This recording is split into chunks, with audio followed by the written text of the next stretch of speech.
kalau Pak Jokowi ada tambahan soal menyalahgunakan kekuasaan. Ini kan sebenarnya sudah cukup lama. Kok baru sekarang kalau gitu pemecatan? Untuk bicara tentang case pecat memecat ini kan sebenarnya bukan berita baru Mbak Cindy. Tetapi sudah sangat lama didiskusikan dan sudah cukup lama kami memberikan keterangan demi keterangan yang menyatakan bahwa Pak Jokowi dan keluarga bukan lagi merupakan bagian dari keluarga besar PDI Perjuangan. Kenapa? Karena memang kalau mengukur kader keanggotaan seseorang memang susah kalau hanya bicara hitam di atas putih soal KTA. Tetapi soal prinsip-prinsip yang diperjuangkan, praktek politik yang dilakukan, langkah-langkah politiknya melawan rekomendasi partai atau tidak, itu sudah bisa menggambarkan cerminan seseorang adalah kader partai atau bukan. Nah, Pak Jokowi dan keluarga di dalam hemat kami itu sudah lama bukan lagi mencerminkan bagian dari keluarga besar PDI Perjuangan. Nah, banyak pihak yang kemudian menanyakan, lalu Mas Gibran dan Mas Bobi bagaimana kalau beliau berdua pasca pendaftaran beliau sebagai calon wakil presiden dan calon gubernur di Sumatera Utara, maka otomatis pada saat itu juga keanggotaannya otomatis dibatalkan. Nah, Mas Eno, tapi kan juga Ya. setiap ditanya selama masa Pilpres itu selalu abu-abu. Sampai sekarang akhirnya surat pemecatannya baru ditandatangani 4 Desember. Kenapa tapi baru bulan ini? Apa momentumnya?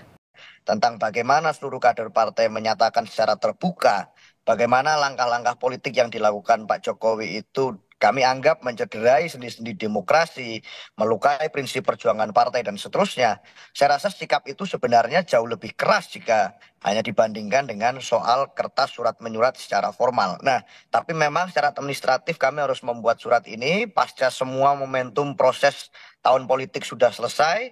Kami juga sudah membuka kesempatan sebenarnya menunggu kapan pihak-pihak yang seperti Pak Jokowi mau untuk datang ke partai mengembalikan KTA, tetapi kan ikhtiar itu tidak kunjung dilakukan. Keteladanan baik itu datang tampak muka, keluar tampak muka juga tidak kunjung dilakukan. Tetapi langkah-langkah politiknya di Pilpres, langkah-langkah politiknya di Pilkada, termasuk dalam konteks menggerakkan seluruh ambisi kekuasaan dengan berbagai instrumen, itu dilakukan terus-menerus, yang itu berseberangan dengan prinsip dan sikap partai, maka dengan harus kami lakukan suatu langkah yaitu sanksi pemecatan. Saya rasa itu adalah akumulasi dari proses tahun politik kemarin. Itu Oke, Mbak Cindy. akumulasi. Nah, kalau Mas Burhan membacanya sebenarnya, kenapa baru sekarang? Apakah ada kaitannya dengan Pak Jokowi yang sudah tidak lagi jadi presiden, makanya pemecatannya baru sekarang?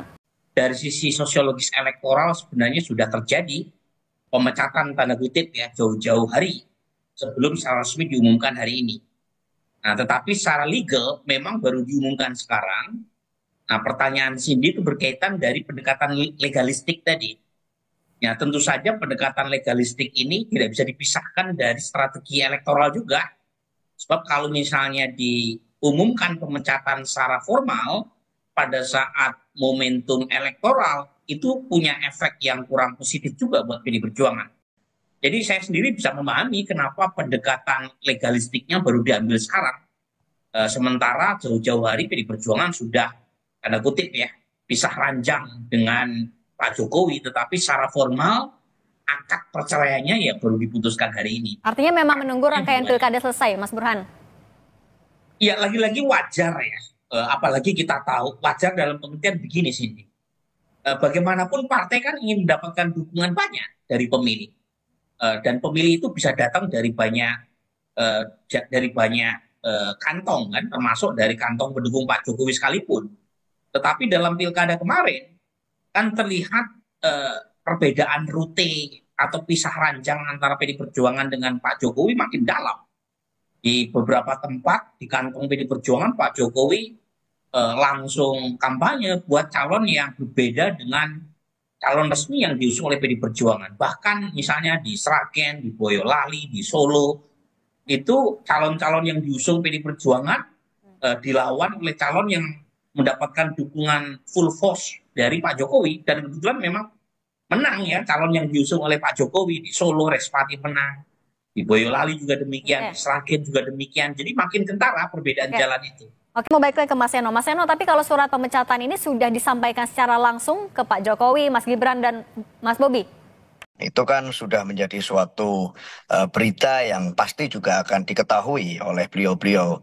Tapi secara resmi juga pasti suratnya akan kami kirimkan. Dan saya rasa karena sudah tertanggal 4 Desember, sebetulnya itu hanya masalah soal waktu. Tetapi masalah pengumuman resmi partai, saya rasa hari ini sudah satu sikap yang jelas, satu sikap yang clear, sehingga apapun yang dilakukan Pak Jokowi, yang dilakukan Mas Gibran, yang dilakukan Mas Bobi setelah hari tanda tangan surat itu diterbitkan, hari ini diumumkan secara resmi, maka apapun yang dilakukan beliau-beliau sudah tidak ada sangkut pautnya lagi dengan PDI Perjuangan.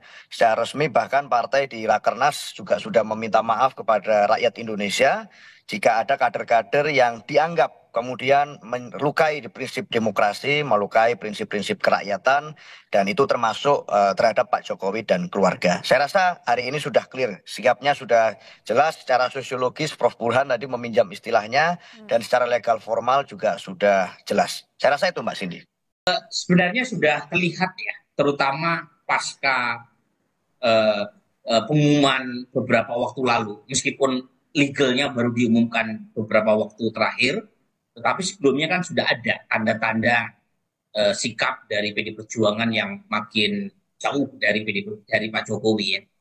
Ada dua opsi saya kira ya. Opsi yang pertama, Pak Jokowi masuk ke dalam partai yang ada selain PD Perjuangan tentu saja. Bisa Gerindra. Mas Burhan? Oke, kami perbaiki lagi komunikasi dengan Mas Burhan. Oke, kalau gitu saya ke Mas Seno dulu. Kalau Mas Seno, bagaimana menanggapi arahnya sinyal-sinyal Pak Jokowi? Kan tampaknya juga mulai komunikasi dengan partai-partai lain. Ada Gerindra, ada Golkar. Mas Seno menanggapinya seperti apa? Ya silakan saja, saya rasa itu hak konstitusional semua warga negara untuk berhimpun, berpartai, berkelompok, bergabung dengan partai politik manapun. Tetapi kalau bicara kepartean itu kan tidak bisa. Kalau sumbernya adalah ambisi orang per orang. Itu harus dipandu oleh sebuah cita-cita bersama, oleh sebuah aturan main organisasi, oleh sebuah keinginan komitmen untuk mematuhi peraturan. Nah, dari rekam jejak Pak Jokowi sebagai kader partai di PDI Perjuangan itu kan berlawanan semua dengan prinsip itu. Nah, apakah partai-partai politik lain siap dengan situasi gerak politik yang semacam itu? Apakah keteladanan semacam itu yang layak untuk ditunjukkan pada anak-anak muda seperti saya dan teman-teman? Nah, silakan saja, itu adalah pilihan dari masing-masing. Saya rasa itu, Mbak. Oke, Mas Burhan, tadi kita balik lagi Ya, soal arahnya putus. Pak, ya kayak arahnya Pak Jokowi setelah dipecat dari PDIP. Hitung-hitungan Pak Jokowi kira-kira akan kemana dan seberapa berpengaruh di peta politik nasional ke depannya? Ya, jadi ada dua opsi. Opsi yang pertama, Pak Jokowi masuk ke partai yang sudah ada, selain PD Perjuangan tentu saja. Nah, bisa Gerindra, bisa Golkar. Tapi ada opsi yang kedua, Pak Jokowi tidak masuk partai politik manapun. Tetapi bukan berarti pengaruhnya secara politik itu tidak ada.